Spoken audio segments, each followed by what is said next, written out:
Hello friends, मैं हूं प्रियंका और आप देख रहे हैं बिगनर्स गाइड। दोस्तों, आज के ट्यूटोरियल में हम डेस्कटॉप सेटिंग के बारे में सीखेंगे। दोस्तों, जब आप पीसी लैपटॉप को ओपन करते हैं तो कुछ इस प्रकार से विंडो हमारे सामने ओपन होते हैं, तो जिन्हें हम डेस्कटॉप कहते हैं। डेस्कटॉप पर ये जो छोटे छोटे इमेज होते हैं जो आपको स्क्रीन पे दिखाई दे रहे हैं, इन्हें हम आइकॉन्स कहते हैं। आइकॉन्स में जैसे हर आइकॉन्स का नाम होता है। जैसे यहाँ पे कंप्यूटर का आइकॉन पे कंप्यूटर लिखा हुआ शो कर रहा है, रिसाइकलर बिन है, और जो भी हम सॉफ्टवेयर इंस्टॉल करते हैं उनके नाम होते हैं। और जो भी हम फोल्डर फाइल क्रिएट करते हैं, जो भी नाम देते हैं, सबका अपना अपना यहाँ पे नाम शो करता है। जैसे कंप्यूटर है, इसे हम ओपन अगर करना चाहें तो हमारे पास माउस में दो क्लिक होते हैं, राइट क्लिक, लेफ़्ट क्लिक। तो अगर हम लेफ़्ट क्लिक से 2 बार क्लिक करेंगे तो हमारा ये विंडो ओपन हो जाएगा, या फिर हम इस पे राइट क्लिक करेंगे तो यहाँ ऑप्शन आएंगे जिसे हम ओपन करेंगे। ओपन में क्लिक करेंगे तो हमारे पास यही विंडो खुल कर आएंगे। दोस्तों, इस विंडो में यहाँ पे लिखा हुआ local disk C, D, E, तो इस तरह से आपके सिस्टम में जितने भी स्पेस होंगे सिस्टम के, वो यहाँ पे शो करते हैं, जिन्हें हम ड्राइव कहते हैं। ड्राइव के माध्यम से शो करते हैं। और जो आपको ब्लू कलर का दिख रहा है फील, इससे पता चलता है कि सिस्टम में स्पेस कितना फुल है। जैसे आप मोबाइल में भी देखते होंगे कि आपका जब मेमोरी फुल हो जाता है तो कुछ इस तरह से आपका इमेज शो करता है। तो इस तरह से हम इस ड्राइव को देखते हैं, और इसी ड्राइव में हम बहुत सारे जो भी हम फाइल क्रिएट करते हैं, फोल्डर क्रिएट करते हैं, उन्हें रख सकते हैं। अगर हम सी ड्राइव में किसी भी फाइल फोल्डर को रखते हैं, सी ड्राइव का मतलब होता है आपका जो डेस्कटॉप में जो भी आइकॉन्स शो कर रहे हैं वो आइकॉन सी ड्राइव में होते हैं।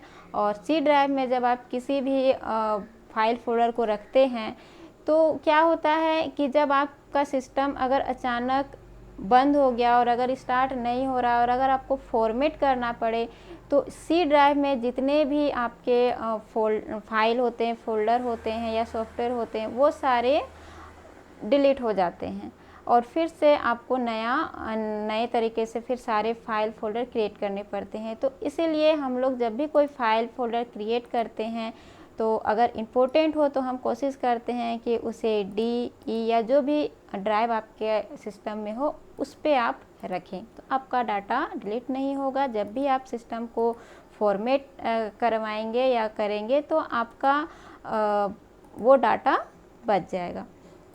उसके बाद इधर साइड में आपको बहुत सारे लिस्ट शो कर रहे हैं, जैसे डेस्कटॉप। तो डेस्कटॉप में जब हम क्लिक करेंगे तो डेस्कटॉप में जितने भी आइकॉन्स होते हैं वो आपको यहाँ पर दिखेंगे। डाउनलोड में अगर हम क्लिक करेंगे तो जितने भी फोल्डर या फिर फाइल या फिर सॉफ्टवेयर हम जो डाउनलोड करते हैं इंटरनेट से, वो हमें यहाँ पे शो करते हैं। रिसेंट प्लेस में जो भी हम करेंटली काम किए हैं वो शो करते हैं।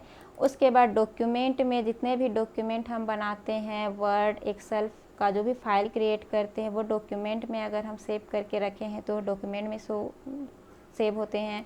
म्यूजिक में अगर कुछ कंप्यूटर का अपना सैम्पल म्यूजिक होता है वो यहाँ पे शो करता है। उसके बाद पिक्चर में कंप्यूटर का जो भी पिक्चर होता है आप अलग से भी रख सकते हैं किसी भी ड्राइव में, और यहाँ पे कुछ सैम्पल पिक्चर भी होते हैं। वीडियोज़ में अपना वीडियोज़ होता है, जो भी सिस्टम में पहले से डाले हुए होते हैं वो पिक्चर आपको यहाँ पर वीडियो शो करेंगे, सैम्पल वीडियो।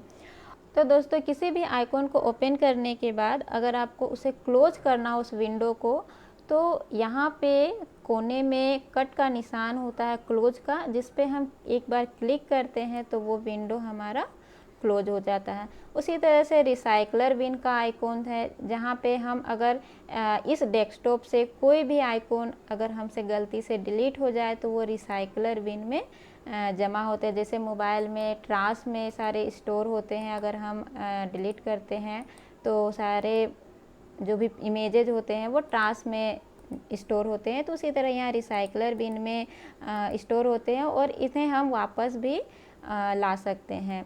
और उसके बाद ये सारे सॉफ्टवेयर है जो हमने कंप्यूटर में इंस्टॉल किए हैं, ये सब फोल्डर्स हैं, कुछ फाइल है। तो नेक्स्ट आगे जैसे जैसे क्लास बढ़ेंगे आपको सारे फाइल फोल्डर और के बारे में आपको समझ में धीरे धीरे आ जाएगा। तो नेक्स्ट आगे बढ़ते हैं और यहाँ पर हम सीखते हैं कि इन्हें ओपन करने हम सीख चुके हैं। राइट क्लिक करके हम ओपन कर सकते हैं या फिर डबल क्लिक के साथ हम इन्हें ओपन कर सकते हैं। उसके बाद आते हैं कि इन फाइल एंड फोल्डर्स पे जब हम क्लिक करते हैं तो ये ओपन होते हैं, और इधर जो खाली स्पेस है जहाँ पर कि कुछ भी लिखा हुआ नहीं है, जैसे इसका हम थोड़ा सा सेटिंग चेंज कर देते हैं तब आपको ज़्यादा समझ में आएगा। ये जो खाली स्पेस है, इस स्पेस में जब आप राइट क्लिक करेंगे तो आपको कुछ इस तरह से ऑप्शंस आएंगे। तो चलिए इन ऑप्शन को समझते हैं। जैसे यहाँ पर व्यू का ऑप्शन है, तो जब आप व्यू में माउस को लाएंगे तो साइड में आपका ऑप्शन आएगा। इन सब ऑप्शन को आप सिस्टम में पहले से ही टिक किए हुए हैं, तो इन्हें आपको कुछ नहीं करना है। कभी कभी क्या होता है, लार्ज आइकॉन आपसे हो जाता है, क्लिक करते हैं तो सारे आइकॉन बड़े बड़े हो जाते हैं। तो कभी कभी क्या होता है कि जब हम सिस्टम में काम कर रहे हैं और राइट क्लिक हो जाता है और लार्ज आइकॉन में क्लिक हो जाता है। बहुत सारे बच्चे ऐसे भी होते हैं जो डर जाते हैं कि क्या हुआ, तो वहाँ डरना नहीं होता। वो व्यू के में जाने से, लार्ज आइकन में क्लिक होने से ऐसा होता है। तो आप उसे फिर मीडियम आइकन भी कर सकते हैं। राइट क्लिक व्यू में जाकर मीडियम कर सकते हैं, और जब आप स्मॉल में क्लिक करेंगे तो फिर स्मॉल भी हो जाएगा। तो आप जैसा आइकन को जिस साइज में रखना चाहें आप उस तरह से क्लिक कर सकते हैं। उसके बाद आता है शॉर्ट बाय। शॉर्ट बाय में किस टाइप में आपको ये आइकॉन्स को रखने हैं वो ऑप्शन यहाँ पे होते हैं। जैसे अभी नेम पे है, ठीक है। अगर आप शॉर्ट बाय में साइज़ में जाएंगे तो जो फोल्डर जितना साइज़ का होगा उस अनुसार आपका सेटिंग हो जाएगा। देखिए अभी यहाँ पर कंप्यूटर का आइकॉन था, अभी वो इधर आ चुका होगा, इधर है। तो इस तरह से वो अपने आप सेट होते हैं। उसके बाद आइटम टाइप में जाएंगे तो फिर कंप्यूटर, रिसाइकलर बिन, सीरियल से सेट होंगे। और अगर आप डेट मॉडिफायर में जाएंगे तो जिस डेट में जिसने आप करेंट जो काम किए हैं वो पहले शो करेंगे, और जो सबसे बाद में किए हैं वो बाद में शो करेंगे। तो इस तरह से आप व्यू बाय से सेटिंग कर सकते हैं। उसके बाद आता है रिफ्रेश। रिफ्रेश बहुत ही इम्पोर्टेंट होता है, क्योंकि सिस्टम चलाते चलाते गर्म होता है, बहुत सारा वर्क होता है, लोड हो जाता है, तो सिस्टम को हम हमेशा रिफ्रेश करते हुए रहते हैं। इसके लिए एक शॉर्टकट का भी हम यूज करते हैं, F5।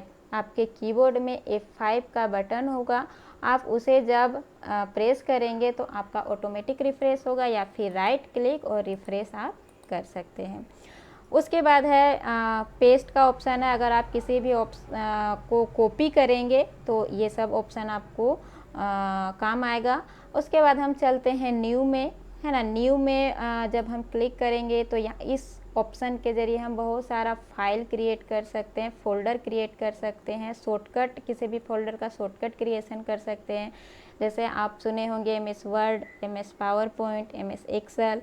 तो ये सारे जो भी आपके सिस्टम में अगर सॉफ्टवेयर होंगे तो वो सारे फाइल यहाँ पर क्लिक करके आप ओपन करके उसमें वर्क कर सकते हैं। तो नेक्स्ट ट्यूटोरियल में हम इसको डिफ़ाइन करेंगे, क्योंकि वीडियो को भी ज़्यादा लंबा नहीं खींचते हैं। उसके बाद आता है स्क्रीन रेवोल्यूशन। यहाँ से हम स्क्रीन का रेवोल्यूशन बढ़ा घटा सकते हैं। गैजेट्स में हम कंप्यूटर पे जैसे कैलेंडर, क्लॉक का जो भी आइकॉन है उसे हम डेस्कटॉप पे ला सकते हैं, और पर्सनलाइज के थ्रू हम डेस्कटॉप में जैसा भी पिक्चर लाना चाहें, ठीक है, विंडो का कलर लाना चाहें, साउंड या फिर स्क्रीन सेवर हम लगाना चाहें, तो ये सारे ऑप्शन का हम उपयोग करते हैं। दोस्तों आज के ट्यूटोरियल में हमने आइकॉन ओपन करना और राइट क्लिक के ऑप्शन के बारे में जाना। नेक्स्ट ट्यूटोरियल में हम और भी ऑप्शन के बारे में जानेंगे, तो बने रहिए बिगनर्स गाइड के साथ। और दोस्तों अगर आप चैनल में नए हैं तो बिगनर्स गाइड चैनल को सब्सक्राइब जरूर कर ले, ताकि नेक्स्ट वीडियो का नोटिफिकेशन आपको मिलता रहे। तो मिलते हैं नेक्स्ट ट्यूटोरियल में।